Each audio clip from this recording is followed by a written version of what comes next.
Hoje a Polícia Federal cobrou da defesa do presidente Michel Temer uma data para que o PMDBista preste depoimento. Os advogados encaminharam um pedido ao relator da Lava Jato no STF, o ministro Edson Fachin, para que suspenda a realização de qualquer interrogatório antes da conclusão da perícia das gravações feitas pelo dono da JBS, Joesley Batista. Aliás, Vera, Andreasa e Madu, o ministro Edson Fachin determinou hoje o sigilo das interceptações telefônicas do deputado afastado Rodrigo Rocha Loures, do senador Aécio Neves e da irmã do tucano Andréa Neves, que continua presa. Os áudios constam da delação da JBS. Eu começo esse tema com você, o Andreasa. O ministro agora levanta e baixa o sigilo, né? É um ministro excêntrico, né? O Fachin. Ele consulta ou não o plenário do Supremo, a depender do seu humor. Da mesma forma, baixa e levanta sigilo, não assume nenhum erro. É um juiz que tem vocação monocrática, o Edson Fachin. Tá? Estou muito de olho no Edson Fachin. Vera. Eu discordo. Eu acho que aí, neste caso, ainda tá pra gente saber de quem foi a lambança. Vamos explicar. Quando ele levantou o sigilo, e a gente pediu isso aqui, que tinha que levantar o sigilo de tudo, ele levantou da parte que estava consubstanciada nos pedidos da Procuradoria-Geral da República.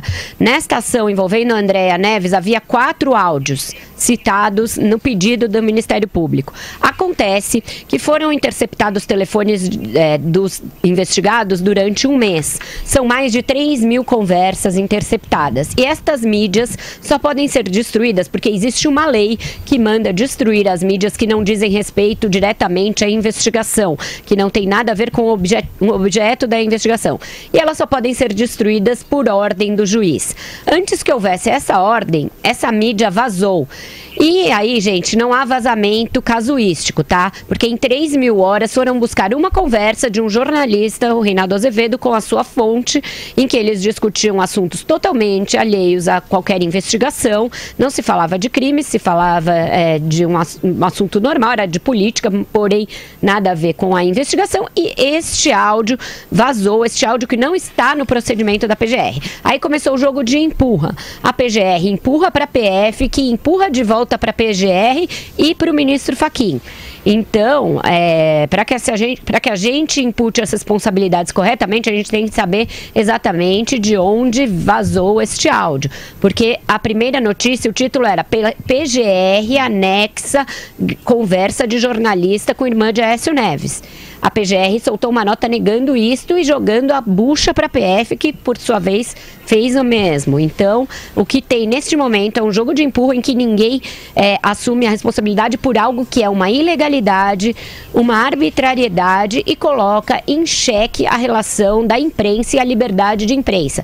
Foi alvo de protestos da ABRAGE, que é a Associação Brasileira de Jornalismo Investigativo, de toda a imprensa, de toda a classe política, à esquerda e à direita.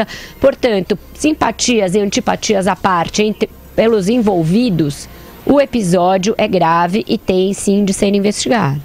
O episódio é grave mesmo, né, Marcelo Madureira? O que eu estou tentando ver é o grande quadro, né? O que a gente está percebendo no Brasil? Que esse clima de instabilidade, de insegurança, ele vai pegando feito um rastilho de pólvora. Ele vai não crescendo. Quer dizer, você começa a perceber que atrás de cada cargo, né, existe uma pessoa, né, existe um ser humano com todas as suas virtudes e fraquezas. E nesse momento aqui você vê, né, quem é quem. E a gente começa a perceber as inseguranças, né? A falta de capacidade dos nossos homens e mulheres públicos em lidar com uma crise dessa magnitude, né? Até no próprio diagnóstico, a gente não teria quem é que poderia conduzir esse Brasil, que nome que poderia surgir para conduzir o Brasil para fora desse buraco. Não ocorre ninguém, não existe nenhum nome de consenso, não existe reserva moral. Então você não é de se espantar que nos outros poderes, no legislativo principalmente, como a gente viu hoje o Bolinha lá tentando dirigir os trabalhos, ou mesmo no judiciário, todos os juízes, o Fachin, todos eles, escorregarem no quiabo, terem momentos de insegurança, de vacilação. Isso mostra quão inadequadas são as lideranças brasileiras hoje. O meu grande medo é o que é uma crise política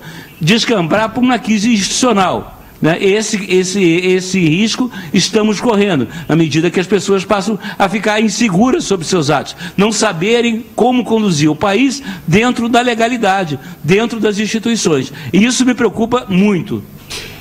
Bom, alguma coisa, Vera? Eu acho que a gente tem de pontuar só mais algumas coisas. A coisa do laudo, né? Que falamos um pouquinho, mas que não é admissível que a Polícia Federal leve 30 dias para fazer uma perícia de uma gravação da qual ela tem a mídia, tem o gravador, tem tudo.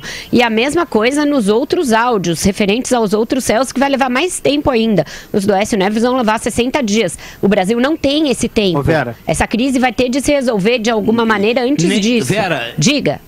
Nem caixa preta de avião leva 30 dias para você decodificar. Andreasa.